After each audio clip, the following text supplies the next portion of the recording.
Alors pour continuer, on a un dernier témoignage et je pense que ça va être également un beau témoignage pour continuer dans la soirée. Alors c'est une personne qui va du coup nous parler aussi du coup de son échec, de ses obstacles qu'il a eu pendant son parcours d'entrepreneur. Il va également nous proposer comment éviter un petit peu cette notion de dépôt de bilan, comment justement on va jusqu'à tout ça, et surtout derrière, qu'est-ce qu'on en apprend quand on passe par ces étapes, qu'est-ce qu'on apprend après par rapport à soi-même, mais aussi à cette notion de management au niveau de ses équipes, et surtout aussi la clé pour rebondir, pour être plus fort finalement, peut-être être plus clairvoyant. Et je pense que ça c'est une bonne chose. C'est vraiment ces 3 étapes qui sont importantes. Alors je vous demande d'accueillir du coup ce soir Sébastien Prat, qui est le président du groupe APH, donc Socoma Tramé, et je vous demande de l'applaudir.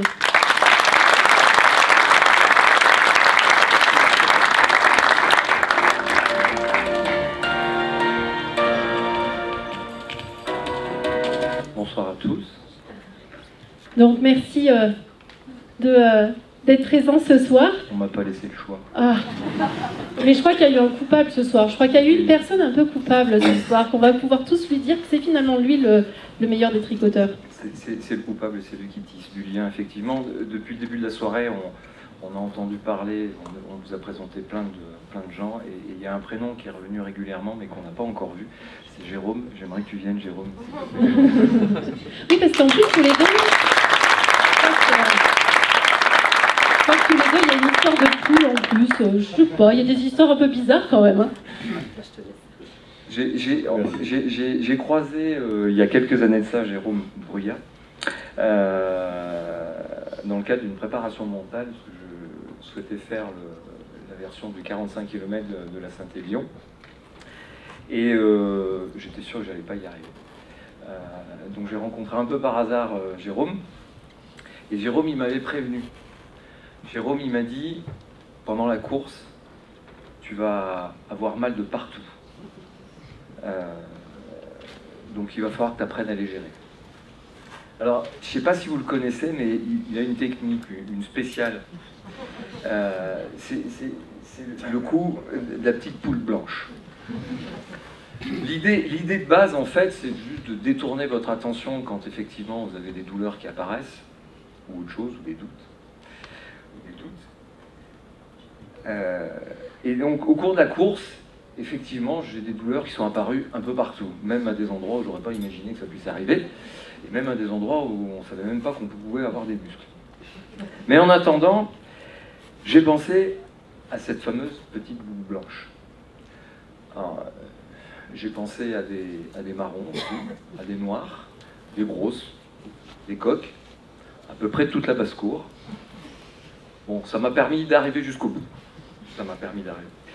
Il y a quelques mois de ça, Jérôme m'a appelé et m'a dit « Ce serait bien que tu viennes parler de tes échecs et surtout ce que ça avait provoqué en moi. » Alors déjà, Jérôme, je voulais te remercier parce que peut-être que ta sollicitation, elle arrive pile à un moment où j'avais besoin, moi-même dans ma vie, de m'arrêter, de faire un point, de me retourner sur toute une série d'échecs, parce que je dois bien avouer que je suis un peu multirécidiviste.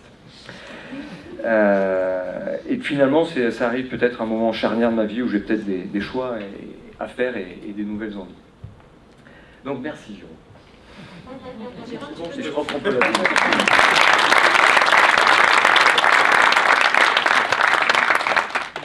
également, Jérôme, peut-être qu'il peut se présenter aussi et faire un petit mot. Fais un peu de pub. Ouais, alors là, on est plus que sur de l'impro. Merci Sébastien, merci Laetitia. C'est super agréable de me retrouver comme ça, sans avoir rien à dire. Mais c'est pas parce que j'ai rien à dire que je vais me taire. Voilà, c'est pour ceux qui sont intéressés par la poule blanche et distraction attentionnelle, on pourra en reparler. Et je suis très content que Sébastien conclue cette soirée, parce que je trouve que c'est un esprit vif, c'est un esprit curieux, c'est un esprit qui va faire du rebond avec Nadine, avec Christelle. Donc je suis très content que vous puissiez l'écouter ce soir sur les leçons qu'il va en toute humilité pour une fois, pouvoir nous proposer. Merci encore, Sébastien.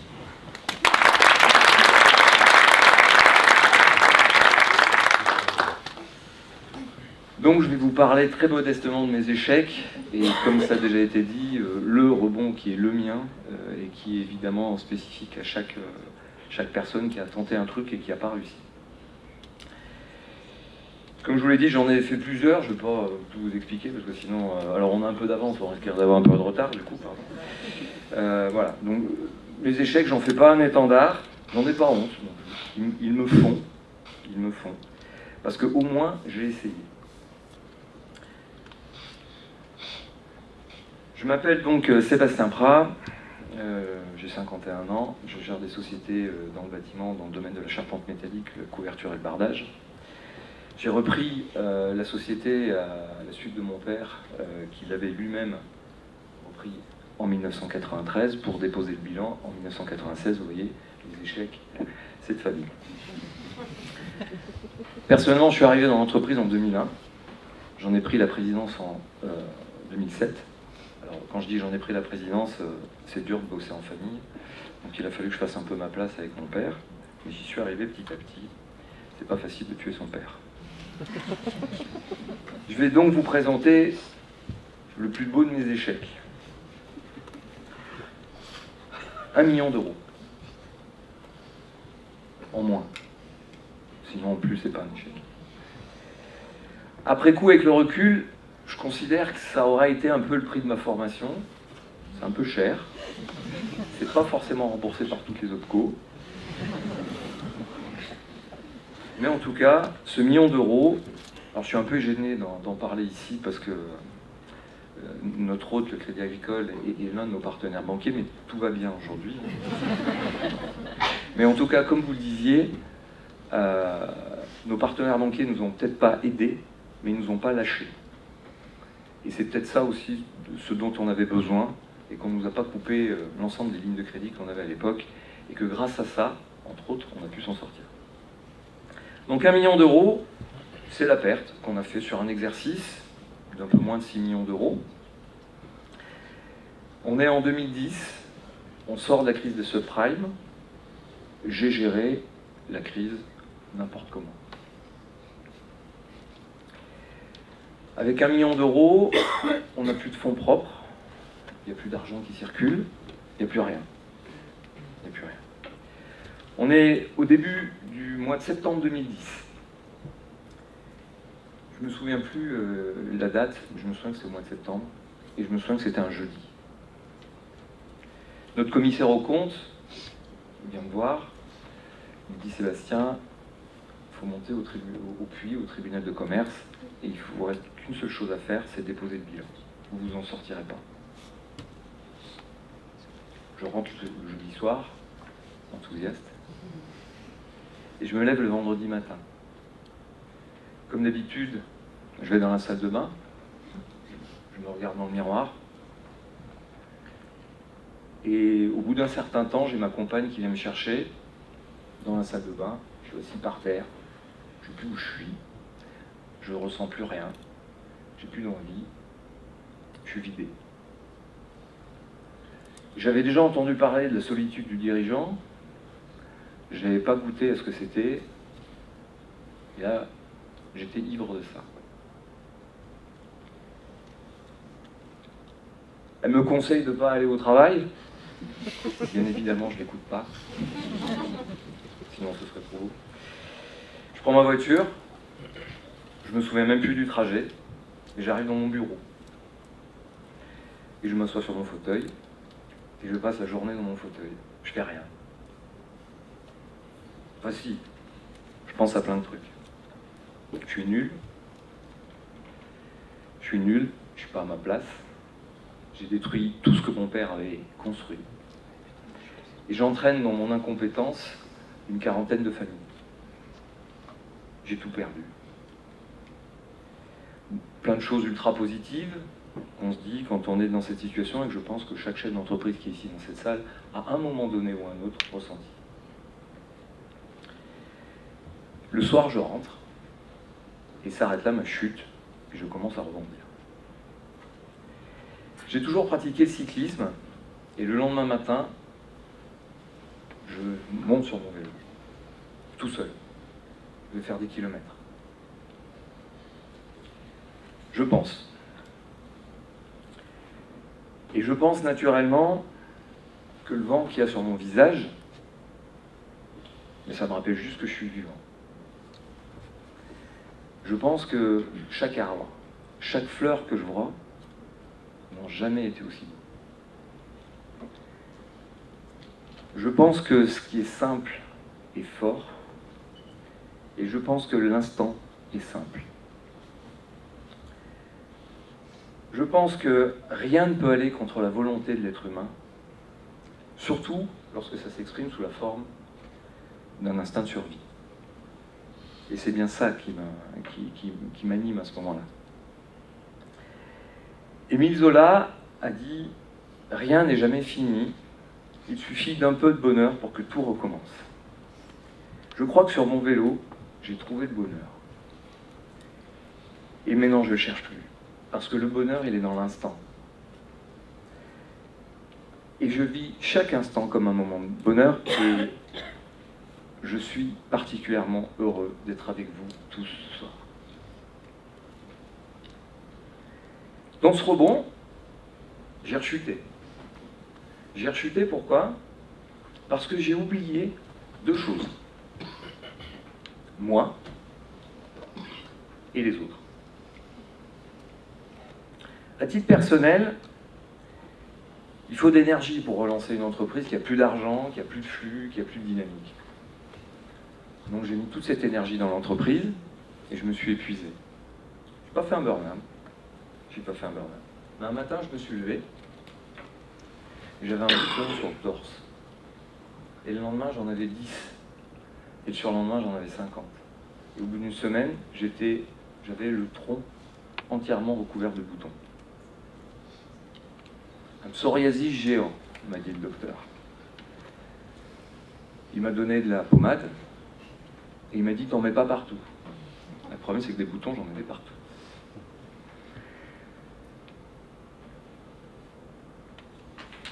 Je me suis trompé de page comme voyant.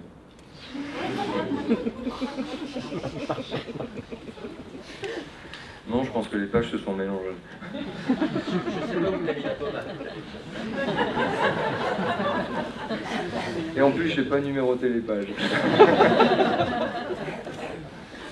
Bon, je vais faire un improviste alors.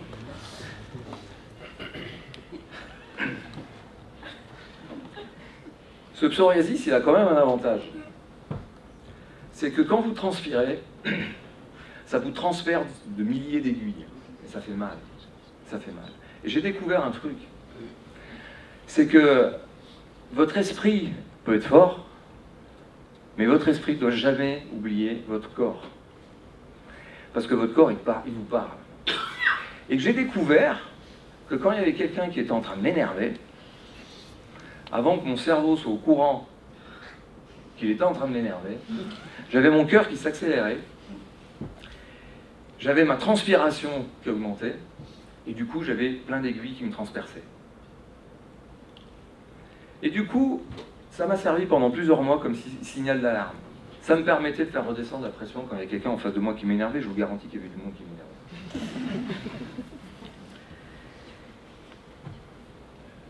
J'ai décidé aussi de me canaliser. Le burn-out, c'est simple. C'est on n'arrive pas à faire ce qu'on a à faire, donc on va mettre encore plus d'énergie. Comme tous les systèmes qu'on a aujourd'hui, il y a des trucs qui ne marchent pas. Au lieu de les changer, on met plus d'énergie dans le système. C'est une aberration. Intuitivement, je me suis dit que j'allais moins travailler. Dans un moment où tout le monde dirait, tiens, il faut plus travailler. J'ai dit non, moi je vais moins travailler. Alors il fallait que je m'occupe. Donc j'ai fait du sport. J'ai fait 15 heures, 20 heures de sport par semaine. J'ai fait du vélo. Je me suis mis à courir. Après les petites poules blanches. Grâce à Jérôme. Et j'ai délégué. J'ai délégué, oui, parce que je ne peux pas tout faire. Et pour ceux qui ne l'ont pas encore lu, et je vous invite à le faire, lisez les 4 accords Toltec. Et moi, je fais de mon mieux tous les jours. Je m'en satisfais. Et mon mieux n'est pas constant. Mon mieux n'est jamais le même. Et je tolère ça aussi chez l'ensemble de mes collaborateurs. Ils ne me donnent pas chaque jour tout ce qu'ils devraient me donner, mais ils me donnent leur mieux.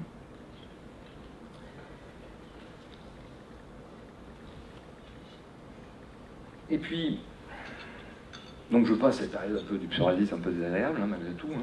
Mais j'apprends. Et je me dis qu'il faut que j'apprenne aussi à communiquer. Parce que jusqu'alors, dans la mesure où c'était moi le chef et que le chef a toujours raison, j'avais pas forcément besoin d'expliquer mes choix et d'échanger avec des gens, puisque de toute façon j'avais raison. Donc je me suis dit qu'il fallait que j'apprenne à communiquer pour éviter ces moments, mais là encore je me suis trompé parce que finalement je le faisais pour moi. Je le faisais surtout pour éviter d'avoir ces accélérations cardiaques et cette transpiration qui me faisait douleur. On se retrouve à un moment donné où je dois muter l'entreprise, je dois la transformer, lui faire passer un audit pour rentrer dans les normes qui nous sont appliquées par la Commission européenne, dans le sujet. Et donc, je pars bien en tête dans mon histoire. Je pars tout droit, je suis organisé, je sais où je veux aller. De toute façon, je m'en suis sorti avant, par la force, et je mènerai ça par la force. Sauf qu'à un moment donné, je me retourne et je suis tout seul. En un mois, je perds tout mon encadrement. Mon bras droit, mon acheteuse, mon chef d'atelier, démissionnent tout en quelques semaines. Je suis tout seul. Alors du coup, je me dis, il faut que tu fasses quelque chose quand même, il faut vraiment que tu te formes à des différentes techniques de communication. Communication non violente, qui passe. J'ai un peu l'impression de faire de la manipulation, même si on peut faire de la manipulation bienveillante, mais voilà, ça m'agace un peu.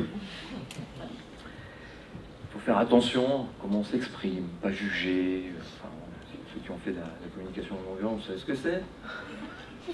Je perds un peu de fluidité moi, dans ces techniques de communication où quand on va vers l'autre, on commence à réfléchir comment il réagit, comment il fait, etc. Ça ne me passionne pas.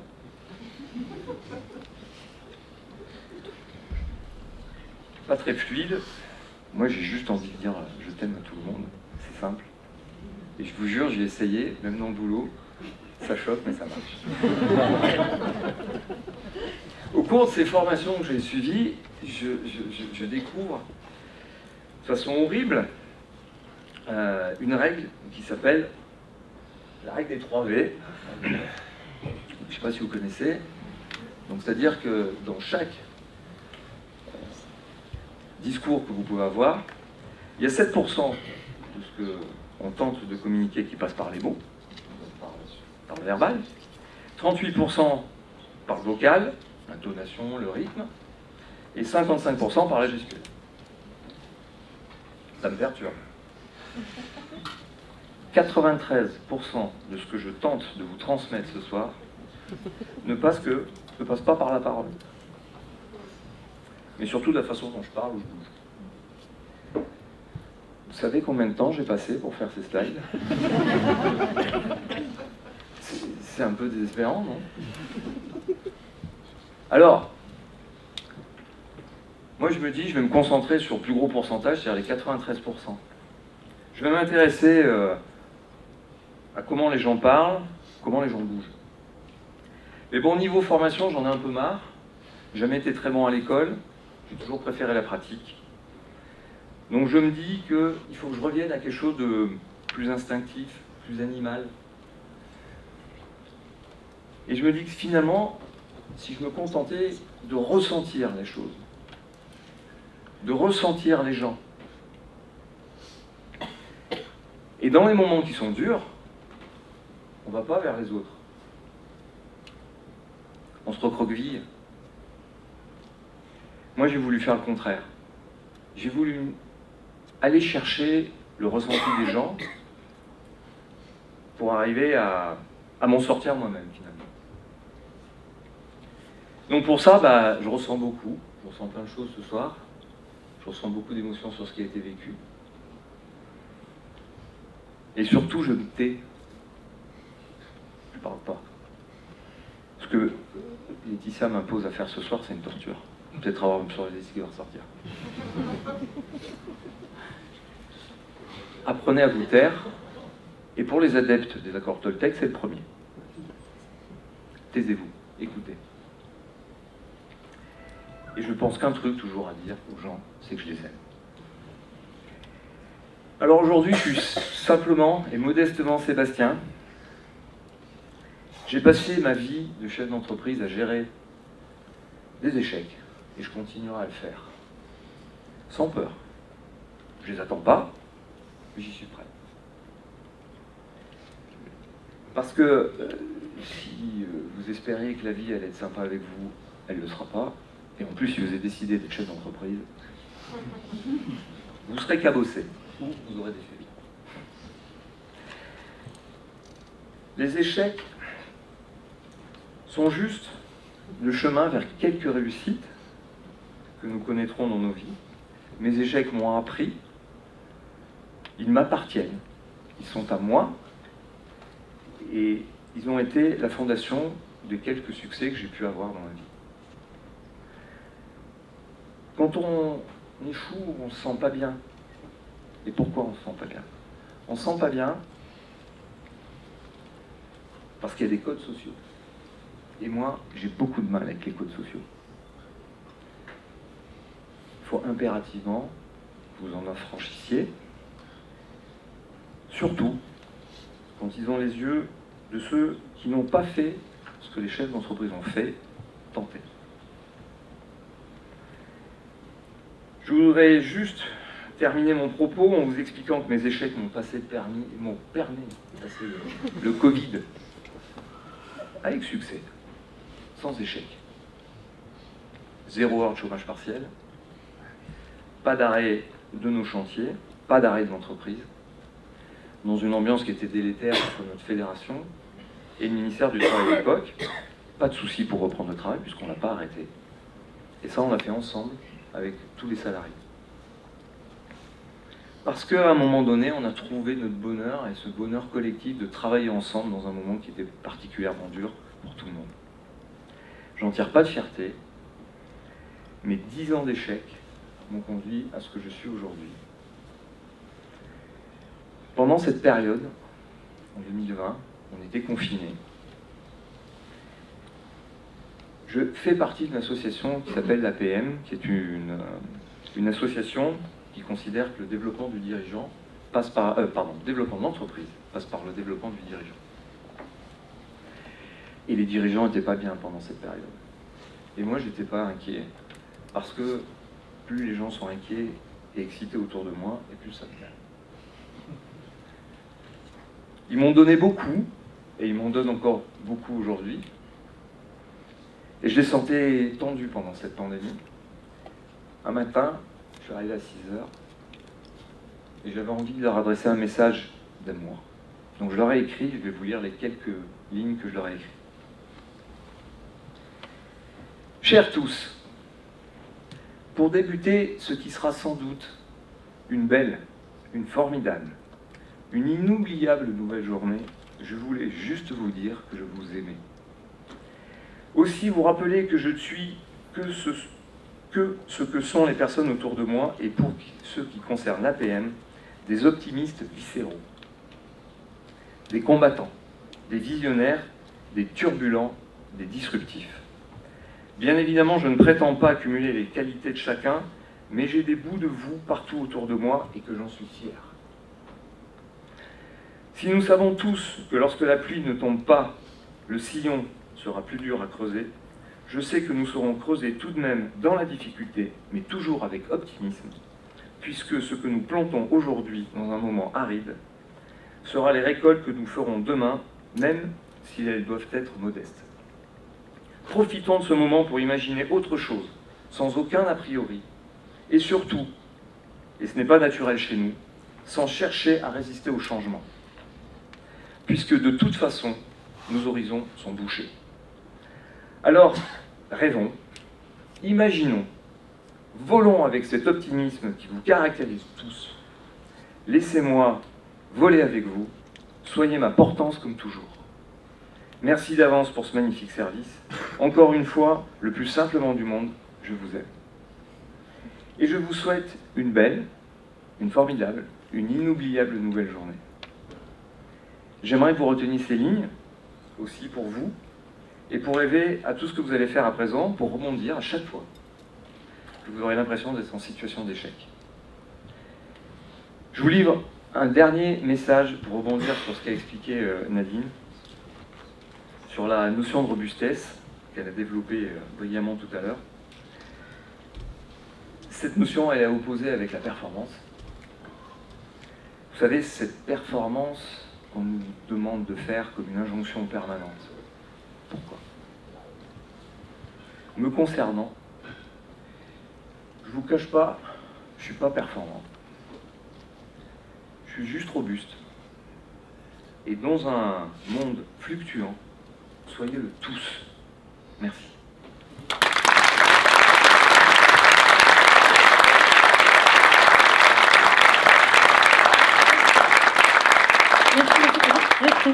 Reste avec moi. Je voulais déjà te remercier pour tout ça, puisque c'est se mettre un peu à nu aussi de raconter tout ça. C'est pas un exercice facile, ça je le sais bien. Alors je voulais surtout voir avec vous, public, si certaines personnes avaient des questions, vu qu'on a un autre micro, du coup, pour en profiter, pour justement avoir un petit moment. Oui, Sébastien, j'ai une question très simple. Quand on a eu le parcours que tu as eu, quand on a connu certains échecs, mais de superbes réussites, et qu'on est un entrepreneur, est-ce qu'on est capable, du jour au lendemain, de changer complètement d'existence pour aller vers un challenge totalement nouveau, qui nous est totalement étranger, et que l'on n'a pas préparé?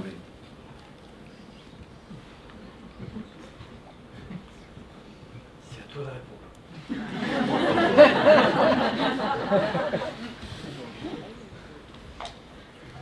Oui.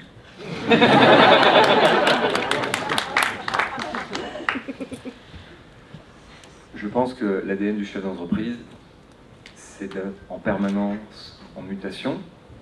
Ce qui gêne aujourd'hui les chefs d'entreprise, c'est la visibilité, parce qu'un chef d'entreprise doit avoir de la visibilité. Or, aujourd'hui, dans le monde dans lequel on vit, dans un monde fluctuant, on n'a plus de visibilité. Et changer radicalement, non. Mais changer en douceur, oui. Mais surtout, il faut savoir où on va, et je sais où je vais.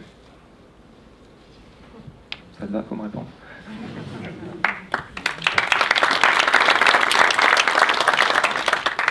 Alors moi j'ai une question.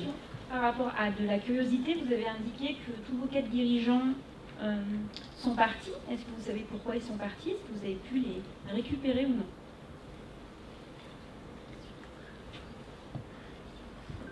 Je les ai perdus parce que je n'ai pas été attentif à eux, parce que j'étais concentré sur mon objectif, et que j'ai oublié que quand on a un objectif, il y a surtout avant tout un chemin. Et que je les ai perdus en chemin. Alors pour répondre, il y en a 2 que je n'ai pas récupérés, et il y en a un que j'ai récupéré 1 an après. On a eu une discussion fabuleuse, humainement incroyable, et c'est un gars qui est toujours là 10 ans après, ou 15 ans après, oui, en 2025, et qui fait super bien son boulot. Il faut donner aussi l'importance que les gens ont, leur faire ressentir ça aussi. Et comme j'ai expliqué, en fait, dans mon élan de force pour relancer l'entreprise, j'ai oublié que j'étais pas tout seul, en fait, quoi. Et on n'est jamais tout seul en tant que chef d'entreprise, même si on en a l'impression. Moi, aujourd'hui, j'essaie de partager. J'essaye pas, je partage. Et surtout, je ne prends plus de décision dans l'entreprise. Alors, je leur explique que s'ils ne trouvent pas de solution à un problème, je le trouverai, mais que je préférais que ce soit eux qui le trouvent. Bonsoir, enfin déjà merci pour le témoignage passionnant. Moi ce qui m'intéresserait c'est surtout votre réflexion par rapport à la notion de réussite. comment on quantifie la réussite? Est-ce qu'on la quantifie uniquement sur une réussite chiffrée, bilancielle, ou est-ce qu'il y a autre chose derrière? La réussite, elle est dans l'instant du bonheur. Donc à partir du moment où je suis heureux, j'ai réussi. Je ne vais pas chercher plus loin, c'est très égoïste. Je suis quelqu'un d'excessivement égoïste. Je ne pense qu'à mon bonheur, et si éventuellement ça peut éclabousser les autres, tant mieux. Okay. Merci.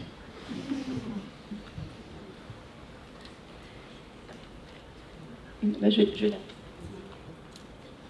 Moi, je voulais juste savoir, est-ce que vous avez célébré vos réussites? Si oui, comment? Non. Que pensez-vous du coup du fait de célébrer vos réussites? Rien, parce que je ne les célèbre pas, parce que c'est personnel. C'est personnel. C'est personnel, ça ne m'appartient pas. C'est pas moi qui fais, c'est mes salariés. Donc c'est plutôt leur réussite. Moi, si je leur ai permis de réussir, bah, je suis content. Et c'est mon plaisir personnel, et je le garde pour moi.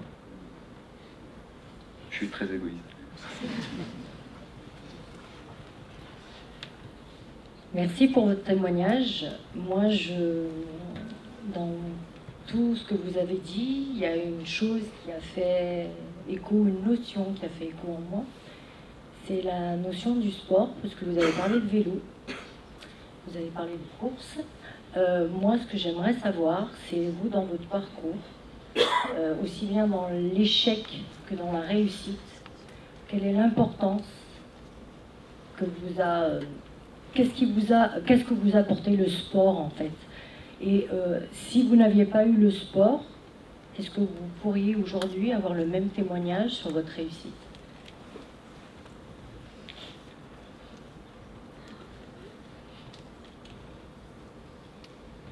Ce qui est important, quand on est fatigué, c'est de dormir. Et le sport m'a fatigué. Et donc j'ai dormi. Et une bonne hygiène de vie, dans ces moments-là, c'est important. J'avais discuté avec Jérôme, quand il a fini de me bassiner avec ses poules, de l'importance du sport et de ce dont j'avais besoin. Et je pense qu'un chef d'entreprise, c'est un athlète de haut niveau. Et donc, il y a une hygiène de vie aussi à avoir. Comme je dis, on peut avoir une hygiène de vie intellectuelle, du cerveau, mais il faut aussi avoir une hygiène de vie physique. Et c'est vrai que quand on n'est pas bien, bah, aller mettre des baskets, prendre le vélo pour aller passer une demi-heure ou une heure, alors qu'on pourrait quand même travailler pour essayer de se sortir de cette situation de merde, c'est un peu culpabilisant. Bah, moi j'ai culpabilisé. J'ai culpabilisé pendant 20 heures par semaine. Je me suis épuisé au sport. Et puis ça ne vous empêche pas de réfléchir en plus quand vous faites du sport. Et je suis rentré chez moi, j'étais fatigué, j'ai dormi. Et quand je me suis réveillé, j'avais au pied de mon lit la solution de mes problèmes. Et j'avais besoin de ça. Et j'ai baissé le rythme aujourd'hui. Je bois moins de poules. Un peu mieux, je me suis sorti. C'est une psychanalyse qui a duré quelques années à cause de Jérôme. Mais je vais chercher cet équilibre-là dans le sport. Et si je dors pas, je me fatigue physiquement. Et si je suis fatigué physiquement, et c'est d'autant plus facile qu'on vieillit, eh ben, on dort mieux. Et quand on dort bien, c'est la première chose à voir. Chaque échec, dormez. Dormez, dormez, dormez.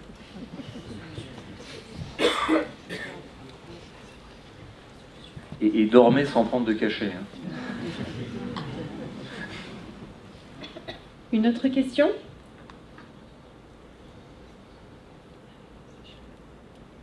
Bon, bah, je crois qu'on n'a plus de questions.